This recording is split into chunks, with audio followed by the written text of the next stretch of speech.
Hey guys, welcome to the Bangers Only podcast. This is Clark. You can check us out on Spotify and Apple Podcasts as always, and I hope you guys enjoy this week's episode. Hey everybody. Hello. All right, well, we wanted to really switch it up this week, and honestly, I was like, who do we want to do? Because we've been running a lot of hip hop, you know. I mean, kind of. We did who did we do last week?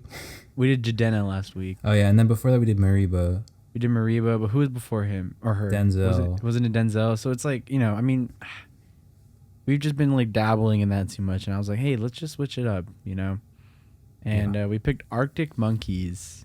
Yeah, and they're kind of out of our comfort zone. I think we should say right off the bat, like, I know we were talking about this before, but I know that their fan base is really like intense. Like, if you're an Arctic Monkeys fan, you're an Arctic Monkeys fan, like you're hard all the way. Mm-hmm. And this was, for these earlier projects, this was our first time listening to them, these projects. And like, we've heard their songs on the radio. I have on the radio and stuff here and there. But other than that, like, my experience with them is not very extensive. Yeah, and same for me. I mean, like, I first heard about them in 2013 when they came out with, like, Do I Want to Know? Mm-hmm. And, like, that was, like, the first song I'd ever heard of them. I was like, oh, Arctic Monkeys. And then when I started, doing some research looking into, like, how many projects they have, I was like, wait, what? Like, they have more projects? I thought they were just one of those, like, breakout groups. Yeah, no, that song was huge. I remember. Yeah, it got overplayed, I'll be honest. Yeah. But it's a good song. I mean, I'll give it that. It's good. But today, we're really just going to focus on their two earlier albums, like the raw stuff, like... Yeah, 2006 and 2007. Yeah. So, like Clark said, we're not... this is kind of out of our comfort zone. I mean, I like this type of music. I'm cool with it. It's just that I've never really listened to them before. Like, actually listened. It's just more I think, for me at least, it's easier for me to talk about and to judge hip-hop and R&B because I just know the genre so much better than I do when it comes to alternative rock and, like, this type of music. Like, I don't really have a whole lot to compare it to, if that makes any sense. 100%. Like, I totally agree with that. I've listened to a lot of this type of music before. I kind of grew up with stuff like this, but not like listening to the Arctic Monkeys. I mean, I was more into like the grunge music, alt rock, but none of this like stuff they were putting out. Yeah, the kind of like punk indie rock type thing. Like, for me, when it comes to alt rock and grunge, I when I was a kid, I was into Soundgarden and Alice in Chains, and mostly around that kind of area. So I can, like, when I'm talking about it, I can kind of think about that stuff, but we just wanted to say. Yeah, but like, this is a way different like genre than Soundgarden, Facts, yeah. They're more of like garage punk rock stuff. Like, it's interesting. Yeah, these guys, Arctic Monkeys. When I was listening, I kind of had this like feeling that they were almost like a hybrid of like the Black Keys and the Strokes, Yeah, I definitely hear a lot of Black Keys in is his name Alex, the lead singer? Yeah. In his voice. Alex Turner. Yeah, right. And I noticed that. And there's also, I can tell, like, because we talked about Wallows, and I can tell that Wallows got a lot of influence from the Arctic Monkeys. Oh, yeah, for sure. I feel like they kind of did the same things that the Strokes do, where they record the vocals out of a guitar amp. Yeah. I'm not sure if they do, but it definitely has that vibe that the Strokes use, like, all the time. But, anyways, Arctic Monkeys, they're an English group, actually, and that's why, like, when he sings, they call it the Sheffield accent, and it's, like, it's honestly, like, kind of like their staple. Yeah, it's they like talk about their hometown quite a bit.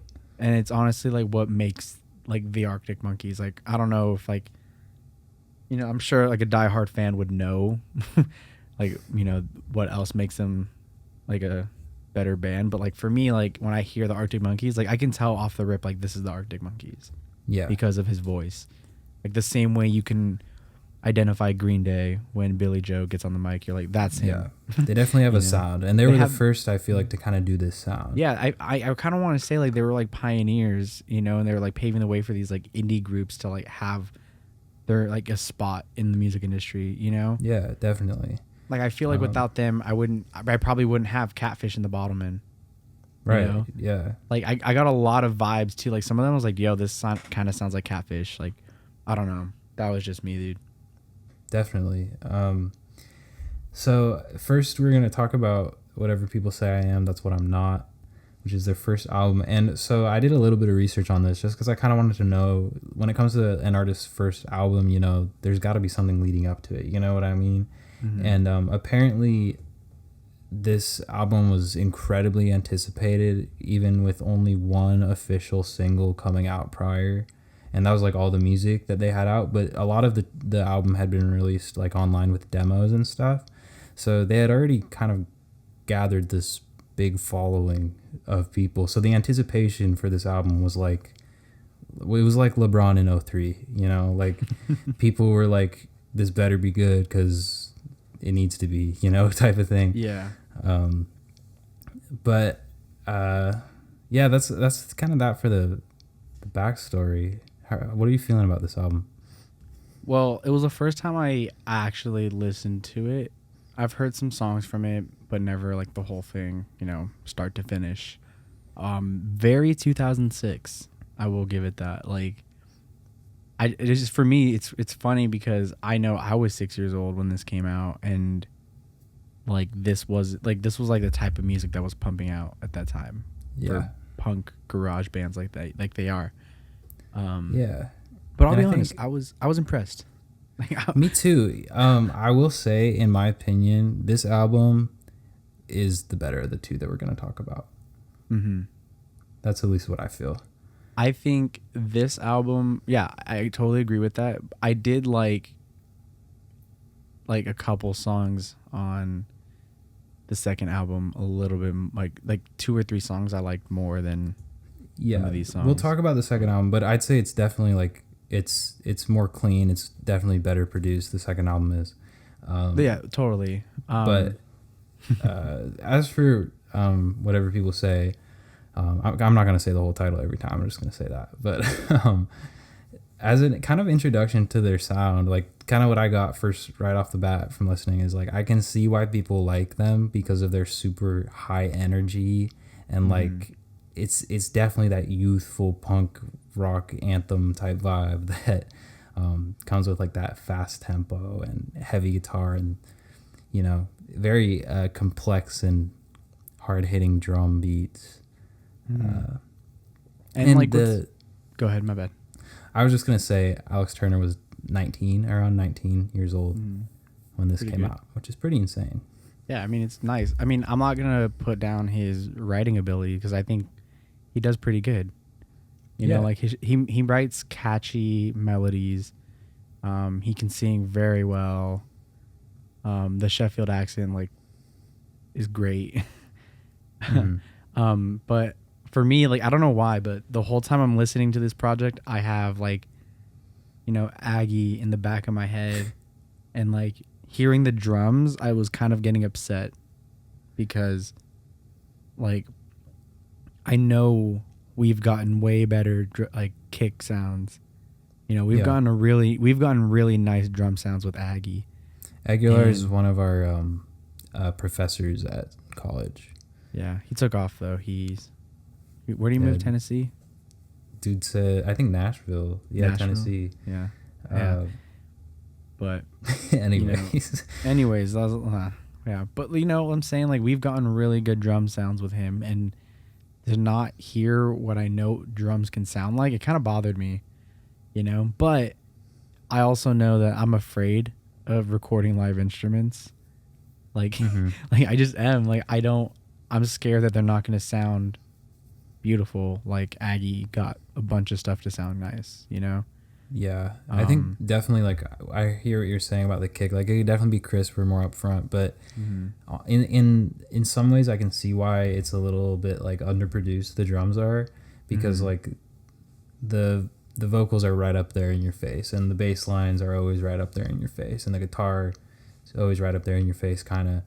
And I don't know. I think it works sometimes because I feel like the drums can get a little overpowering on this album because it's just track after track after track of like really high energy drum patterns. Yeah, I don't know. I just, on the production side, I kind of felt like could have been a little bit better, but for a first like album like this, a 2006, like this was pretty solid. I think. Yeah, I agree. I think it's crazy because they just evolve, you know. Like I like this one better than their next album, but you know the production on their next album was way better. But I think like, subject matter wise, this album's way better. Yeah. Also, you can tell it's like a 2006 project just by like the length of the song titles. Like they're so long. Like this one doesn't even fit on my screen. You probably couldn't see for the lights, but you were staring straight at me.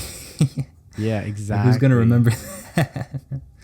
Yeah, and it's just crazy. They're just really long song titles, and like I feel like no one really does that anymore. You know, some people will literally just put a number as a song title, and they're like, "That's it. That's the one." Yeah. You know, but like I don't know.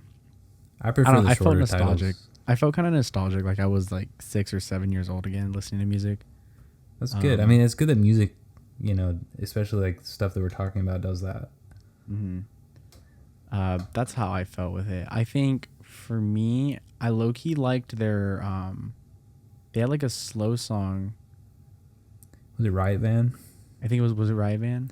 Yeah, because Riot Van I noticed was when the album kind of it slowed down shifted for a second, and like this song is. I actually wrote a couple of notes about this song because I thought it was interesting. It was about like a kid. He's a teen. He's out looking for stuff to do, just to kill time, and I think that he gets into some trouble, and like the cops are like bothering him or whatever, and he I don't know. I think the song's kind of about like social expectations, like society, and just living in that society and trying to be a kid in that society, which I thought was cool. And I liked the tempo.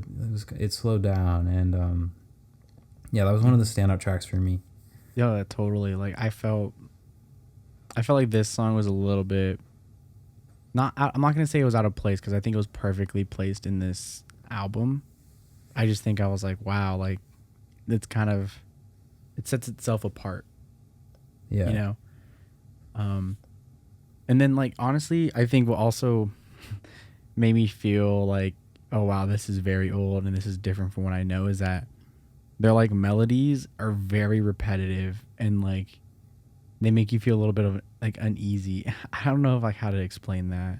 No, I get you because they're unorthodox until I think like about the last two songs on there, which it really feels like the idea is complete and like they're rounding out this project. And those final two songs are my favorite ones on the album. Yeah, I really like the Certain Romance. I was like, this is a nice way to end it. Like, it was a beautiful song. I mean, I guess yeah, we can talk about that song. Like I for some reason when I was listening to it, it reminded me of like a punk rock version of Superposition by Daniel Caesar. I have no idea why, because that song's like in the middle of Case Study, and not necessarily like the subject matter, but just the sound of it, like that kind of, I don't know, that melancholy kind of closing sound. But I really like this song because the subject matter is dope. Like he's talking about, people who think it's okay to just do whatever they want at the expense of others, and kind of like all the like unrest and rude people in the industry, and his disdain for the music industry. But then towards the end of the song, he's kind of showing respect for the direction that it's going in, and he's a part of it now. This group is a part of it now, which I thought was cool. Yeah, I think you perfectly like summed that up.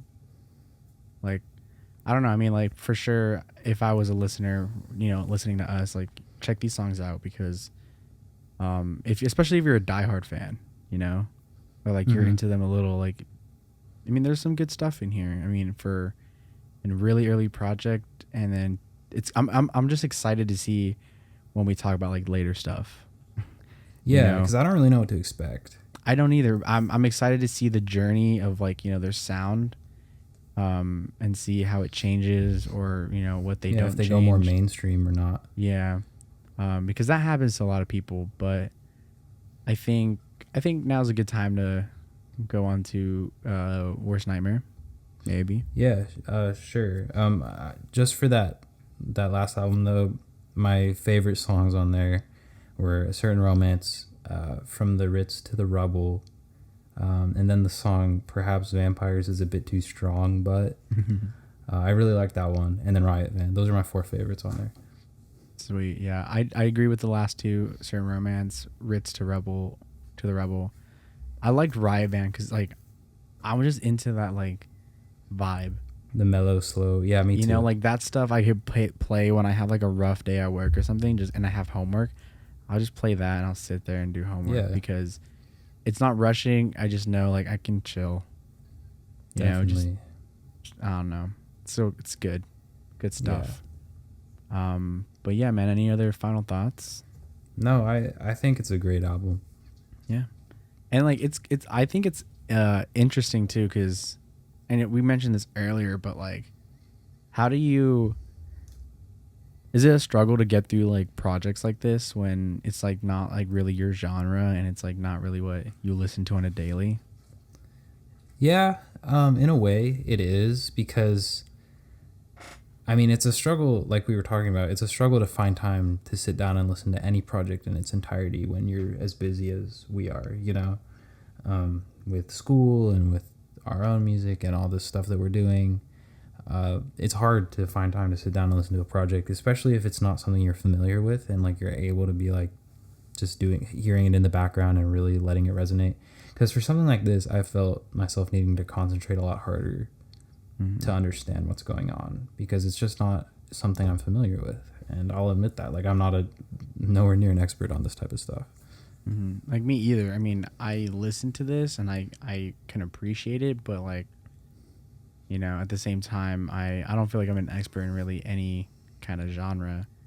I'm someone that just enjoys music, you know? Yeah. And then I can appreciate the artistry and the musicianship. And that's something I want to point out too. These guys are really good musicians. They are. They're great. And they're for their really age, good. Like, yeah, not even just for their age, like they're just really solid, great musicians. Yeah. And like you were saying, like, because we're music people, like that's what we do. We're able to appreciate the album. Like, we might not be able to, you know, get everything out of it that like a punk rock enthusiast might be able to, but we're going to be able to see things that other people won't see and appreciate things that other people might not appreciate, just because we love listening to music. Exactly. I think just, you know, having that love for music also like gets me through like a project I'm just not too happy with. You know, it's just like, yeah, I'm going to keep going to the next song because why? I'm going to give it a chance because I just, I love music. And, you know, if I didn't like it, then I will not return to it because there's other music out there to listen to. Facts. But any final thoughts on this project we're talking about? Nah, let's move on. All right, word. I'll be honest, I didn't like how this opened up. I felt like it was too chaotic for me. It was, and I actually I said, this track is, again, another super high energy intro, but the rapid guitar and the drums made me feel like I was standing next to a revving engine or an airplane. Interesting. Like, that's what it sounded like to me. And I thought the guitar panning was kind of fun. Like, it was kind of like in the back of my left ear for a bit and all that. I thought it was great. I liked it. But I just felt like I got anxiety. No, I agree. Like, it was just a little much. And I don't know. I was driving when I was listening to this one, and I was driving too fast because I was just like freaking out. Hey, maybe that's why it's called Brainstorm. Maybe. I don't know. But it was a weird way to start off a project like that. Especially like a year later. Like, I don't know if that's like the right choice to put in there to open it up. Yeah, I know. But I think that's just a song for like their fan base. I think that's more of like a fan thing. Like they want something hyped off the rip. You know? Yeah, I feel like these fans. I feel like these fans are like mosh pitting fans. Like I do not. I would totally go to a concert, but I'm not going where it's like, you know, general admission standing room, because I'm probably gonna get pushed around. Like these people will go crazy. Yeah, and if you're not totally with it, then you're just gonna seem weird. Yeah. Like I don't think I could go crazy to this song. I don't think I could, but I think they'll mosh maybe. I don't know. Yeah. Anyways, I think like for this album, the reason why I didn't like it as much is because it's so linear in its focus. Like it's solely, I mean, for the most part, about like relationships, and it's focused. I'll give it that, but it's very unilateral in its direction. I feel like it.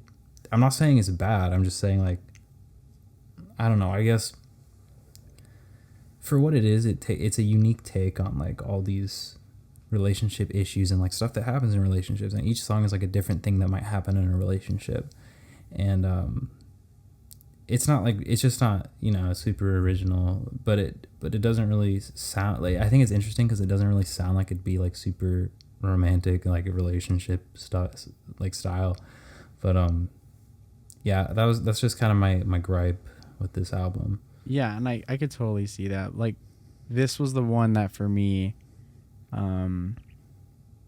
felt the most like Catfish. Like Catfish, this was like all their material. You know, Facts. It was more like relationships about a person and nothing really too deep. you know? No. It was more like, how can I write about the same person in another song? Yeah, and how can I do it in an interesting way? Which they did a few times on here, I'd definitely say. And they started doing way more stuff to his vocals in terms of like effects, and they started doing some like layering and stuff with it, and I thought that was cool. It made it interesting. And like I feel like the guitar on this album is way heavier than it was on the previous one. Like it's way more up in the front. Yeah, but I also feel like that's just production improving. Yeah, I agree. Like they found a good balance. Better. They found a really good balance. It sounds full. It sounds like an actual album. Because I kind of feel like, you know, even their past project we just talked about, like I've kind of felt, not that it was a demo or like a really high quality demo. Like there was stuff missing, but I feel like the success that they had from Whatever People Say I Am, that success, like, you know, they were able to put out a better like sounding project with our Worst Nightmare, you know? So yeah, I think that's my theory on it, and that's why it sounds better. But we love to hear a good like album regardless, you know, with production. Like it made it easier to listen to. That's my thing. I agree. Like the production was way better, but in terms of the songs and the music, like I didn't find a song in here that I liked more than like A Certain Romance. You know what I mean? From the last album. Interesting. Because I honestly really liked Old Yellow Bricks. I like that one too. That's one of the ones I wrote about. For me, I feel like it's just like ahead of its time. Old Yellow Bricks and 505 are way ahead of their time. Yeah, 505 is my favorite one on there, I think. Like if you put those tracks on their 2013 album, like you would never know it was from 2007. Yeah. It was incredible. Like to me, I was like, wow, like this, it's crazy. Because when I first listened to Old Yellow Bricks, I was like, oh, is this on the AM, you know, album? And then I was like, oh shoot, it's not. This is an older song. But like, it's cool because you can see an evolution throughout, you know, this album in itself. Yeah, for sure. But yeah, I really liked the song "Do Me a Favor." Oh, banger! Because it's an interesting take on like on a breakup, because he's just like hella tired of it and he just wants the process of breaking up to be over with. He's like, get it done. But I really like that song too because they figured out the drums. Yeah, no, they did. I think that song sounded really good. They figured out the drums, and the fact that it sounded so good with the bass. It didn't sound muddy. Nothing got lost. It was just, dude, that for me was like the perfectly like produced track in this album, at least. Like if I can at one point in my life do something like this, I would, because it's nice. It's simple, it's to the point. But like you know, Aggie said, they captured the magic and then they made it sound better. Like, they did. It sounds really good. And yeah, I really like 505 because it's about like going back to like the person that he loves, and it shows how much he wants to be with that person, and it's just really different, and it fits while it doesn't. You know what I mean? Mm-hmm. But I felt like it was also a really good, like, you know, ending of a song. I agree. Because I was actually reading somewhere where they were saying how, like, at the end of Old Yellow Bricks, he says something that he says, like, there's no place like home, right? And then in the very first line of 505, he says, I'm going back to 505. And people are like, well, what the hell does that mean? You know, and some people are speculating it's like an apartment number or like hotel room or like, or an area code. It could be an area code or what's going on. I have no idea. You know, like I tried, but no one's like, I don't know. And then it's weird because he says it's a 7-hour flight or a 45-minute drive. You know, and then he's like, in my imagination, you're waiting, lying on your side with your hands between your thighs. And it's like, okay, like, you know, this one's like really interpretive. Like, maybe he's talking about two different people. Maybe, I don't know. I have no idea. But like the whole 7-hour flight or a 45-minute drive, like that didn't make sense. That's what makes me say that. You know, yeah. That's what makes me say. I don't know. Like maybe he's in a relationship with the person who's 7 hours away, but he could cheat on that person with the person who's a 45-minute drive. Oh. You know what I mean? He's like, so it's a decision. Oh. I'm not condoning.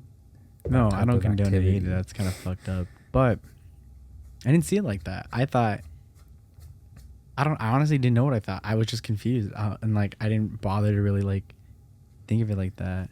I just thought of that now. It's probably wrong, but dude, that's a solid observation. Like, you know, unless someone's out there, they want to tell us like, this is what it means, you know? I don't know. Watch someone message us and be like, yeah, please. So. If you know what 505 is about, please let me know. Or us know, either one of us, because yeah, I want to know. But this is really cool. But it's kind of emotional too. It's kind of like it's a relationship, and I feel like he's kind of struggling with it. Yeah, because he loves this person. It's clear, like he's basically saying, "I'll do like whatever to get there to be with you." But also, this person he loves is like hurting at the same time, and that makes him hurt more. You know, it's like you know when you see it's a different type of love, but you know when you see your mom in pain, like that shit hurts. Yeah. You know, and then like this is now another person he loves, and like it hurts. Like something's inside going on in their life is hurting them, and then that hurts him also. But I feel like you said it, this could be two people. You know, a girl 7 hours away or a girl 45 minutes away, and I feel like they're both hurting, or just one. He's like, I don't know what to feel. You know. Yeah. For sure. It's crazy, but I did like this song. Like it felt like yeah, you can't really call it a love song either, you know? Yeah, because it's kind of sad. You know? I mean, not saying love songs can't be sad, but like it's not typical. Yeah. I wouldn't say it's a happy one either. It's more like, damn bro, I wouldn't want to be you, like that you're going through some shit. You know? Some song. Yeah. But yeah, I mean, anyways, I think this album's great too. I just don't like it as much as the first one. Yeah. I found myself kind of like, oh wow, that song was over finally, you know? Yeah. And not in a bad way. It was just like, oh, okay, it's over. You know, I wasn't like, come on, please end. It was just more of a surprise. I was like, oh, they stopped playing the same rhythm for 2 minutes. Cool. That works with me. No, yeah, I agree. I mean, it's different for us, you know? Mm-hmm. It's not really what I don't know. Like it's not it's not in our expertise at all. Like we're not experts at anything really, but what we do know, like this was like new waters for us. Yeah. Kind of. In terms of like knowing the band, because but like for you, it's like both the genre and the band itself. Like I'm totally comfortable with the genre. It was just the band itself, which was like, freaking me out a little bit. I was kind of intimidated. I'm not gonna lie. I was like, dude, what? Like, am I even qualified to talk about them? Yeah. No, I mean, I think I feel like I know how to talk about this type of music now. Like yeah, it's good. I don't know. I'm happy to hear that because that opens up a lot of doors. And it's definitely good. But and I like this stuff, but I mean, I'll be honest, like it's not my favorite type of music. Yeah, but I'm still able to enjoy a lot of it. I think if I was maybe 10, I would enjoy this a lot more because this is what I was really into. Yeah, no, because now, like your song preferences and your what you want to listen to changes as you get older. Definitely. And like when I was a kid, I listened to entirely different music. Like, because you talked about like 2007 and what you would be listening to in 2007, and I thought of the first Transformers movie and how that Linkin Park song at the end. Yeah, I would always bump that soundtrack in my room. Exactly. But anyways, I think. Do you have any other comments about this project? No, I think I said all I needed to say. Sweet. Well, anyways, I think we're only gonna do this as a part 1. We're just gonna take 2 albums. No idea when we'll get to a part 3, but it'll be soon. We're not gonna drag it on. Part 2.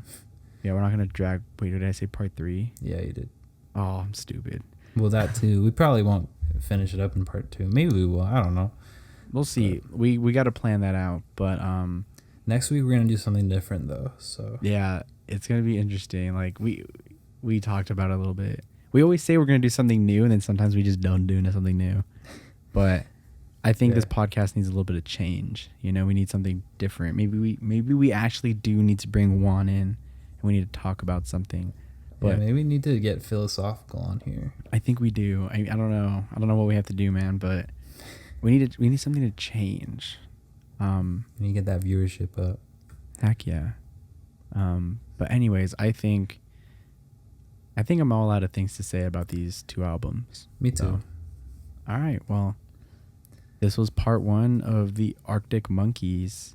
Yeah, let's go check them out. It was fun. Yeah, definitely. Again, these are always our opinions. If you're a hater because you just don't like us, like I don't know what to tell you. But if you're a diehard fan and we said something you didn't like, just take it up with us and we'll talk about it.